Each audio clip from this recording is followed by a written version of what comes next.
107. This is our last video for chapter 3, but it'll be a long one, so stay with me. We're going to talk about alternative energy.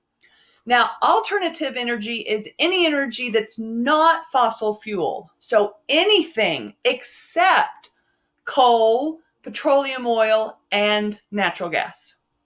So things like nuclear, solar, wind, biomass, geothermal, biodiesel, garbage are all alternative energies.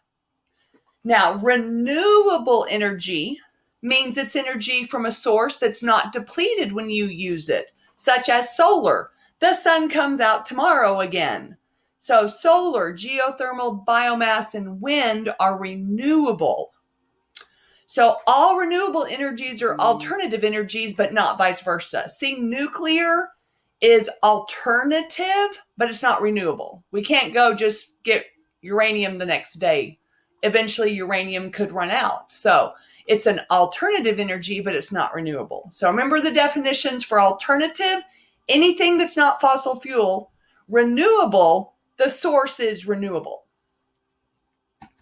So here's a picture of some alternative energy sources: nuclear, solar, hydroelectric like dams, the Hoover Dam, wind, geothermal, taking heat energy from the ground, biomass. We're going to talk about all of these a little bit, pretty much. These would also be a good topic for your project 1. Take one of these alternative energy sources and explore it and find out more about it. That would be a great project 1 topic. By the way, topics are first come, first served. So why do we need alternative energy? Well, hopefully by now in the chapter you realize we're going to run out of fossil fuels. Hopefully you also realize even if we didn't run out of fossil fuels, they're polluting and killing our planet. We need to switch anyway. So coal can last another 150 years, but cheap oil is going to run out in your lifetime. So we need to switch away from fossil fuels whether we want to or not. And we need to switch just because of all the pollution. So we really need to switch. We can make synthetic oil from coal, but that's really expensive and produces twice the amount of CO2, carbon dioxide, a greenhouse gas. So right now it's not even close to being an option. Alternative energies we're going to discuss include biomass, biodiesel, garbage, solar, and wind. Nuclear is its own chapter in chapter 10. By the way, I love that chapter. It's my favorite chapter. But again, all of these are good topics for project 1. So what is biomass? That means we grow plants and use them as fuel. So it's kind of like burning down trees, except we need plants that grow faster than that. Trees don't grow fast enough. So biofuels are renewable fuels made from plants. Biomass, biofuels, pretty much the same thing. Wood's not viable. Wood takes CO2 out of the air. We need our trees to be the lungs of our planet. They grow too slow, really, to be renewable. So we don't need to be cutting down our trees right now. We need more trees to be the lungs of our planet. But we can ferment corn, sugarcane, and switchgrass. All of those grow in 1 year. So we can use those to make ethanol, which is a fuel. Those grow again quickly, so we can replace them every year. Corn, sugarcane, and switchgrass are all examples of biomass. So ethanol as a fuel, a biofuel. So you take your corn kernels and water, this is how you ferment them. Use enzymes to break down the starch molecules into glucose. Yeast cells cause glucose to turn into ethanol. You can distill and purify the ethanol. So it's kind of like a still, right? We're making ethanol. We often mix it with gasoline already. It's called gasohol. Usually 10% ethanol is already in our gas. If you go look at the gas, you'll see something about ethanol. That can be used in all cars. So our gas right now can have up to 10% ethanol in it, and that can be used in your cars right now. Now, E85 means ethanol 85%, 85% ethanol. That is only 15% gasoline. 85% is ethanol. So that's way more ethanol than gasoline. That can be used in a flex fuel vehicle, FFV. We have about 6 million of those in the United States now. You may have one and not even know it. When you open your gas cap, look and see if it says FFV. If so, you can use E85 as a fuel. We have a few E85 stations around town. A lot of them are on Grand Avenue. So check it out. You may have a flex fuel vehicle and not even know it. So go look at your gas cap. Brazil is the #1 country in ethanol use. They have about 4 million out of their 13 million cars running on ethanol produced from fermenting sugarcane. The rest of them run on an ethanol gas mixture. So you do get less miles per gallon a little bit with the ethanol, but the octane rating is higher, which means the smoother the fuel and the less knocking of your engine. So it has perks. You do get a little bit less miles per gallon, but it's smoother on your engine, less knocking. So ethanol usage. Like I said, 90% gas and 10% ethanol can be used in all vehicles right now. But if you want to have 100% ethanol, you have to modify the cars. Like we said, Brazil has about a third of their cars on ethanol now. Flex fuel vehicles run on E85, 85% ethanol, 15% gas. Those are sold in Europe and the United States. The engine is just barely modified. You have pretty much the same performance levels, a little less miles per gallon. It's been produced since the 80s. Like I said, you may have a fuel flex vehicle and not even know it. It's labeled on your gas cap, the fuel door. Sweden has about 1,455 E85 stations. We have 1,802 in the United States. So one source said we had about 8.3 million E85 cars out in usage right now. Ethanol problems. It's not a energy creating really. It takes more energy to make it than what you get from it. It is also more expensive than gasoline right now. Of course, as oil prices go up, gas will go up, and then it'll be more competitive.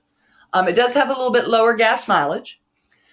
Also, if we use corn to make our ethanol, in the United States at least, we would have to divert a lot of land to growing corn, and that would be a problem. We don't have that much land.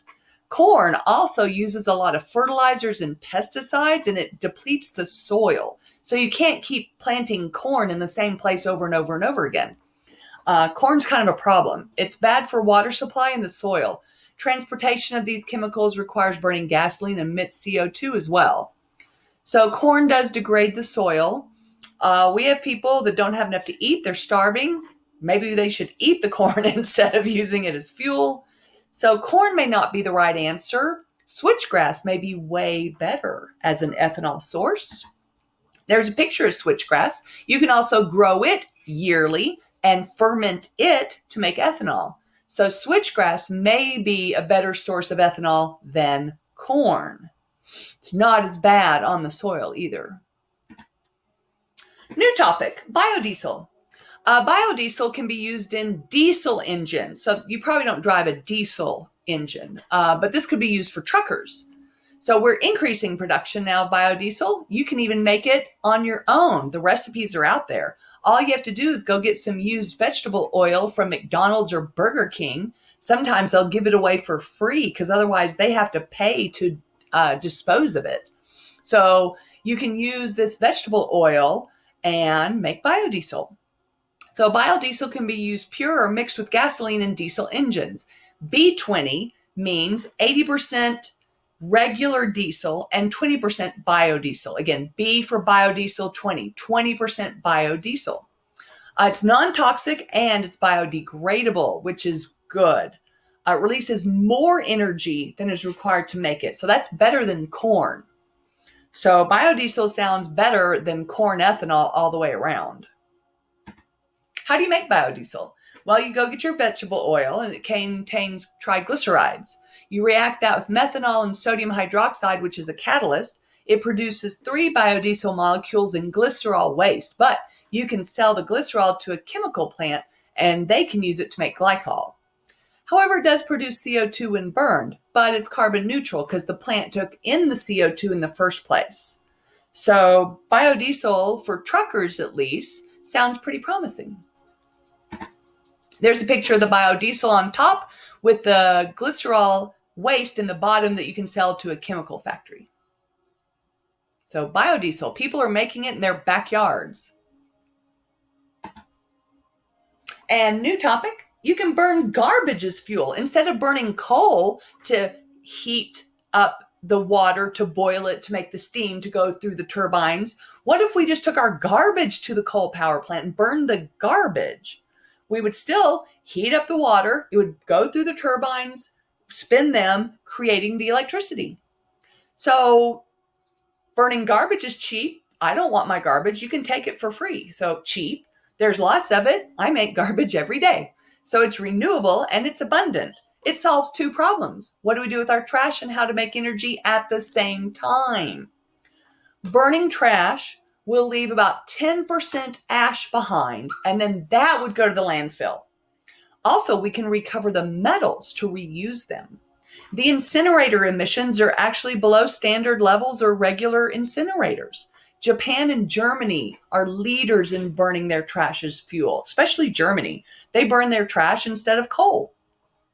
Sounds pretty good to me. So we don't put it in the landfill and it doesn't contaminate our water. So there's some good things there. We get the metals back to recycle them. Some pretty good things going on. Solar, love solar energy. I have solar panels on my house.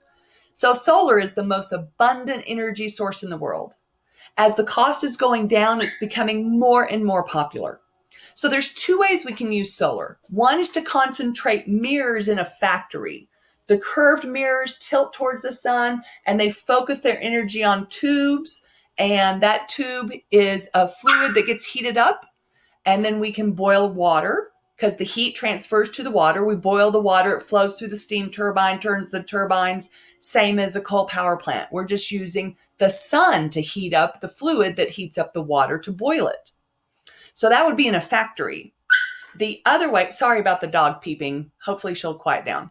Another way to use solar energy is with photovoltaic panels that go on rooftops for individuals to use. We have solar panels on our rooftop. The solar panels absorb and convert sunlight into electrical energy. So either of these or both would be a great project. Let's learn more about solar in one of your projects. So workers, there are more people working in the solar industry than in fossil fuel. Look at that. Solar has employed a lot more people than fossil fuels or wind or nuclear. So a lot of people say, oh, if we switch to solar, people will lose their jobs. Actually, solar would create more jobs than we lose. So solar is a great job investment. Wind energy. The wind energy can turn 2 or 3 propeller-like blades around a rotor. That's typically what a wind turbine looks like, 2 or 3 propellers. The rotor is connected to the main shaft, which spins a generator that creates the electricity. So instead of boiling water to flow through a pipe as steam and turn the turbines, we're just turning a turbine directly in the wind. So less parts, less energy lost. Pretty good way to get energy if we have a good place where the wind blows a lot.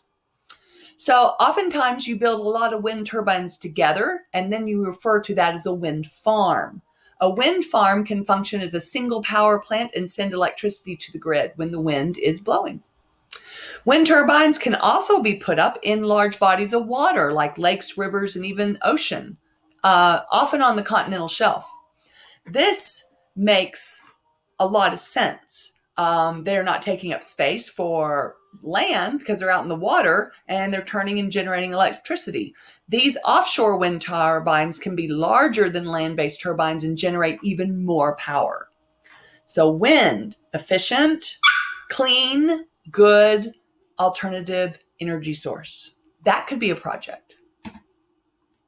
Here is showing how from 2000 to 2018, we have small-scale photovoltaic cells in yellow, the utilities in gold, offshore wind is in the light blue, and onshore land-based wind is in the blue. So we can see these industries are really growing right now.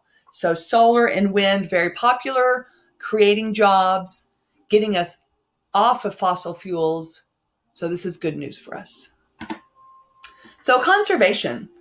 You know what? The best way to control energy costs is still conservation. Use less energy in the first place. We need to reduce our energy consumption.